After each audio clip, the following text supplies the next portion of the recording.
I think it's unclear. I think there certainly is a divide among Americans in terms of how they view Ukraine, and how they view how President Trump is carrying out foreign policy. I think they're generally supportive of Ukraine and more critical of Russia. First, though, what is the latest from Washington as that news about suspension of intelligence sharing with Ukraine is absorbed? America has severed intelligence sharing with Kyiv. That's the general view. It could be a huge blow to Ukraine's ability to fight back against the Russians and defend itself from incoming missiles. And we've been quoting those words, those warning words from a Ukrainian MP who was speaking to Times Radio, quoted on the front page of the Times, saying that it's a brutal decision to pull American intelligence sharing. Denying the country military aid means so many people will be doomed. The UK has also reportedly been blocked from sharing any intelligence provided by the US with its Ukrainian allies. Now, that comes, of course, as the head of Ukraine's presidential office said a meeting between the US and Ukraine will take place in the near future. Andrei Yermak spoke with Mike Waltz, Trump's national security advisor, about further steps on the path to a just and lasting peace over the telephone. Julia Manchester is a political reporter at The Hill in Washington, D.C.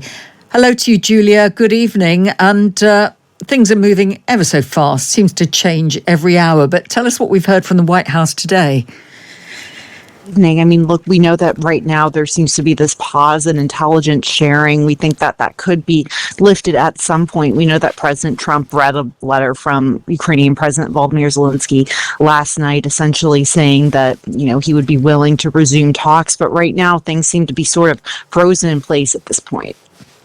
Yeah, it was interesting, wasn't it? Because during the speech last night, he did sound to be warming to Zelensky. And then this announcement came out of the blue. What can we expect from further diplomatic meetings, do you think, between Donald Trump and world leaders this week? Has he softened his stance?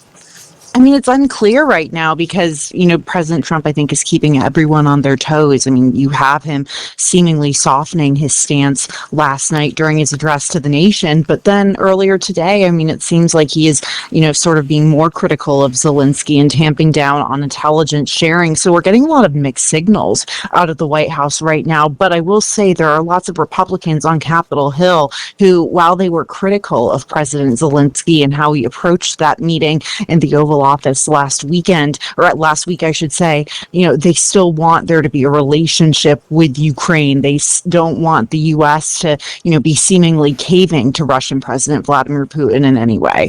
And how do they react then when they hear that some allies or hitherto allies in Europe are questioning the administration and its apparent closeness to Russia, or certainly that it seems to be more pro-Kremlin than pro-Ukraine?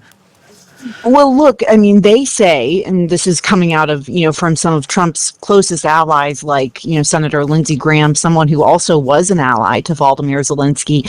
They say that it was Zelensky that approached this meeting poorly, and that it was Zelensky that in many ways was playing into Putin's hands, and how he, approached that meeting and how he sort of used it to, in their words, negotiate in front of the press, something that should have been done behind closed doors when the administration thought that this deal on minerals had been reached. So they're pinning it on Zelensky more so. But I would say that there are Republicans like Senator Graham who are very much in the pro-Ukraine wing of the Republican Party. There are other Republicans who are much more skeptical of that, who would say it's not that they're anti-Ukraine or pro-Russia, they're just America first and want to limit the U.S.'s involvement abroad. Are you getting any sense of where the American public stands on Ukraine? Are they supportive generally of the idea of cutting off aid, or do they think that, Ukraine should be helped? And indeed, the other question, of course, is whether the Americans should be prepared to offer that security guarantee that President Zelensky and European allies are calling for if they are prepared to put European boots on the ground as peacekeepers. I think it's unclear. I think there certainly is a divide among Americans in terms of how they view Ukraine, and how they view how President Trump is carrying out foreign policy. I think they're generally supportive of Ukraine and more critical of Russia. That being said, though, I think there is a concern about, spending resources abroad and wanting to send, maybe spend more of those resources here. That's why you've seen President Trump's America First message really be successful, I think, across the board in many ways. That being said, though, and, I know this doesn't exactly answer the question, but foreign policy just simply is not high on Americans' priority list right now. I mean, us in Washington, really across the country, are drinking from a fire hose when it comes to the rising prices of various goods like eggs, for example. We're still dealing with inflation. You have lawmakers, very much hammering, Democratic lawmakers hammering Trump over that. You also have Trump, making these unprecedented cuts in federal jobs and in the size of the federal government. So right now, I think it's just a lot for Americans to really absorb, and Ukraine just isn't really top of their priority list when it comes to matters here at home. Earlier today, I received an important letter from President Zelensky of Ukraine. The letter reads, "Ukraine is ready to come to the negotiating table as soon as possible to bring lasting peace closer. Nobody wants peace more than the Ukrainians," he said.